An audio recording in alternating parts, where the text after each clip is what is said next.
IPS Annamalai, इस नाम से सभी लोग वाकिफ होंगे क्योंकि कर्नाटक सिंघम के नाम से मशहूर पुलिस का ये पूर्व अफसर यूपीएससी परीक्षा की तैयारी करने वाले लाखों युवाओं का रोल मॉडल है। अन्नामलाई के काम करने के तरीके को इसी से समझा जा सकता है कि उनका इस्तीफा भी मीडिया की सुर्खियों में रहा। सब उनके इस फैसले से हैरान हुए थे। कर्नाटक के सीएम एचडी कुमारस्वामी से लेकर हर एक अगला अधिकारी उनके एक बार फिर सोचने को कहा, मगर अन्नामलाई नहीं माने। यह कहते हुए अपने फैसले पर अटल रहे कि उन्हें अपने बाकी की जिंदगी अपने बेटे के संग बितानी है और घर लौटकर खेती करनी है। दोस्तों, अन्नामलाई मूलतः तमिलनाडु के कुरूर जिले के रहने वाले हैं। 4 जून 1984 को उन्होंने एक किसान परिवार में जन्म लिया। घर की आर्थिक स्थिति बहुत अच्छी नहीं थी, बावजूद इसके पिता उनकी पढ़ाई लिखाई का विशेष ध्यान रखा करते थे। करूर और नामाकल में स्कूली शिक्षा प्राप्त करने के बाद अन्नामलाई कोयम्बटूर के पीएचडी कॉलेज ऑफ टेक्नोलॉजी पहुंचे, जहां उन्होंने बैचलर ऑफ इंजीनियरिंग की डिग्री ली। उसके बाद वे वहीं नहीं रुके। Indian institute of management Lucknow से उन्होंने मास्टर ऑफ बिजनेस एडमिनिस्ट्रेशन उच्च शिक्षा की प्राप्त की। अन्नामलाई बड़ी कॉर्पोरेट नौकरी आराम से कर सकते थे, मगर उन्होंने सिविल सेवा चुना।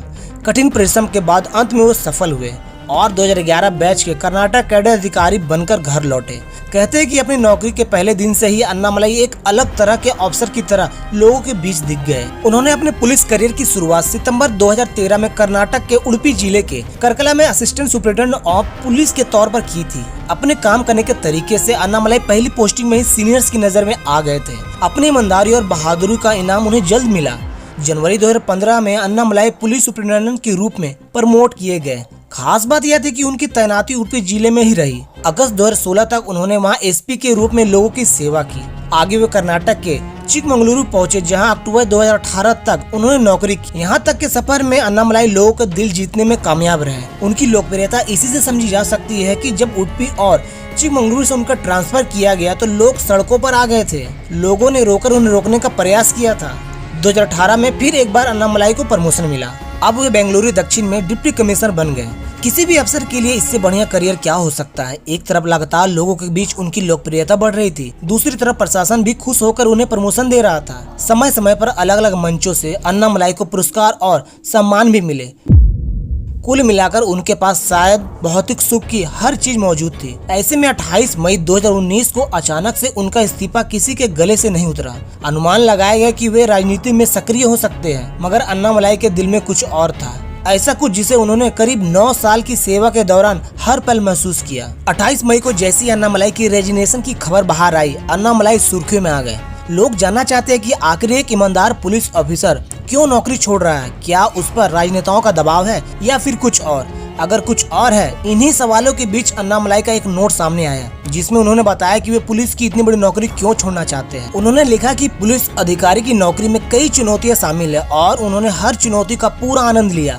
अब वे उन छोटी चीजों का भी आनंद लेना चाहते हैं जिन्होंने उन्होंने मिस कर दिया। वे एक अच्छा पिता बनना चाहते हैं, जिसके लिए उन्हें अपने बेटे के साथ वक्त बिताना होगा। वे अपने घर लौटकर खेती करना चाहते हैं। लेकिन मौजूदा समय में अन्नामलाई तमिलनाडु बीजेपी के प्रदेश अध्यक्ष हैं। 2020 में बीजेपी में शामिल हुए थे। एल मुरुगन के मोदी सरकार में मंत्री बनने के बाद उन्हें प्रदेश अध्यक्ष का पद की जिम्मेदारी दी गई। उनकी गिनती तमिलनाडु में बीजेपी के अब तक के सबसे युवा अध्यक्षों में होती है। सोशल मीडिया पर उनके भाषण अक्सर वायरल होते रहते हैं। राजनीति के अलावा अन्नामलाई कई सामाजिक कार्यों में भी सक्रिय है। उनकी पॉपुलैरिटी से एक बात का पता चलता है कि तमिलनाडु में बड़ा परिवर्तन का संकेत है। अन्नामलाई शिक्षित और बेरोजगार युवाओं की मदद करते रहते हैं। इसके लिए उन्होंने वी लीडर फाउंडेशन नामक एक गैर सरकारी संगठन भी बनाया है, जिसके जरिए वो युवाओं को नौकरी मांगने से लेकर जॉब क्रिएशन तक के गुर सिखाते हैं। वे लोगों को जैविक खेती, सामाजिक विकास आदि के लिए भी शिक्षित करते हैं। दोस्तों, सच बात यह है कि तमिलनाडु में बीजेपी को एक ऐसे नेता मिल गया है जिसे राज्य की जनता पसंद करने लगी है। भाषाई बाध्यता के कारण बीजेपी के बड़े नेता अटल बिहारी वाजपेयी और नरेंद्र मोदी तमिलनाडु के गांव-गांव तक अपनी बात नहीं पहुंचा पाए, लेकिन अन्नामलाई ने अपने जुझारू नेतृत्व के कारण ये कमी को पूरी कर दी है। लोकसभा चुनाव के ऐलान से ठीक एक दिन पहले पीएम मोदी ने तमिलनाडु के कन्याकुमारी में हुंकार भरी। एक महीने में तीसरी बार तमिलनाडु के दौरे पे थे। कन्याकुमारी के विवेकानंद कॉलेज ग्राउंड में आयोजित सभा में उनके साथ मंच पर अन्नामलाई भी मौजूद थे। पीएम मोदी ने संबोधन से पहले अपने खास सिपाहकार अन्नामलाई से बात की। अन्नामलाई भी अपने मुंह पर हाथ रखकर पीएम मोदी को ब्रीफ करते रहे। जब बोलने की बारी आई तो पीएम मोदी ने नॉर्थ साउथ कॉरिडोर का मुद्दा उठाया, जिसकी नींव अटल बिहारी वाजपेयी ने रखी थी। केंद्र में सरकार बदलने के कारण कॉरिडोर का काम बंद रहा। पीएम मोदी ने कन्याकुमारी के लोगों की तारीफ की और इंडिया गठबंधन पर करारा हमला बोला। उन्होंने त्रिपुरा में अन्नामलाई के भरे सभा में पीठ भी थपथपाई। दोस्तों, तमिलनाडु में बीजेपी की छवि हिंदू और हिंदी समर्थक रही है। द्रविड़ राजनीतिक गढ़ में यह मिथक कायम रहा है कि बीजेपी उन पर हिंदी थोप रही है। द्रविड़ आंदोलन करने वाले पेरियर के गढ़ में लोगों को राष्ट्रीय दलों के बजाय प्रांतीय पार्टियों का दामन थामे रखा। पिछले लोकसभा चुनाव में बीजेपी के तमिलनाडु में सिर्फ 3.6% वोट मिले थे। 5 सीटों पर आईडीएमके के साथ चुनाव लड़ने के बाद भी एक भी सीट नहीं मिली। अब आलम यह है कि बीजेपी की रैलियों में लोगों की भीड़ जुट रही है। आईपीएस से राजनेता बने अन्नामलाई ने पिछले 3 सालों में तमिलनाडु में बीजेपी के जीत का दावेदार बना दिया है। उन्होंने मेरी भूमि मेरे यात्रा के जरिए बीजेपी को तमिलनाडु के घर घर तक पहुंचा दिया है। अपने 10,000 किलोमीटर की यात्रा में उन्होंने 39 लोकसभा और 234 विधानसभाओं में सभा की। दशकों से बीजेपी को तमिलनाडु में ऐसे तेज तर्रार नेता की तलाश थी जो द्रविड़ राजनीतिक का मुकाबला कर सके। अन्नामलाई की मेहनत का नतीजा रहा है कि इरोड की जनसभा में भारत माता की जय का नारा लगा। यह बदलाव पीएम मोदी को खुश करने के लिए काफी था। इस समर्थन के कारण बीजेपी तमिलनाडु में बड़ी जीत का दावा कर रही है। भारत माता के பாரத அன்னையின் புகழ்.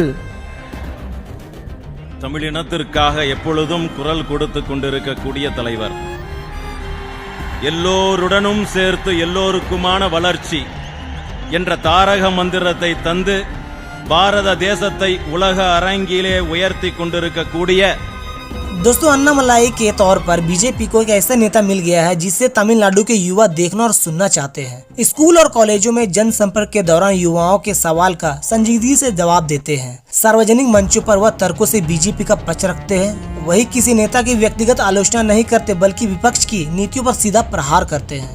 प्रचुर प्लानिंग, इंफ्रास्ट्रक्चर की चर्चा, एजुकेशन पर उनका नजरिया वायरल होता है। युवा उन्हें कैमरे में कैद करना चाहते हैं। हाल ही में एक वीडियो वायरल हुआ जिसमें एक बुजुर्ग ने उनके गालों पर थपकी दे दी। नाराज होने के बजाय अन्नामलाई ने उन्हें गले लगा लिया। तमिलनाडु में उन्होंने अभी भी जयललिता और करुणानिधि जैसी हैसियत हासिल नहीं की है, मगर अपने समानकालीन नेताओं से ज्यादा प्रसिद्धि हासिल कर ली। दोस्तों, अपनी यात्रा के दौरान उन्होंने शराब की दुकान बंद कराने का बयान दे दिया। उनके इस बयान पर पूरे राज्य में चर्चा होती रही। बीजेपी के किसी भी नेता के बयान पर ऐसी चर्चा पहले कभी नहीं हुई थी। उन्होंने बीजेपी की हिंदी समर्थक और ब्राह्मण की पार्टी वाली छवि को भी तोड़ दी।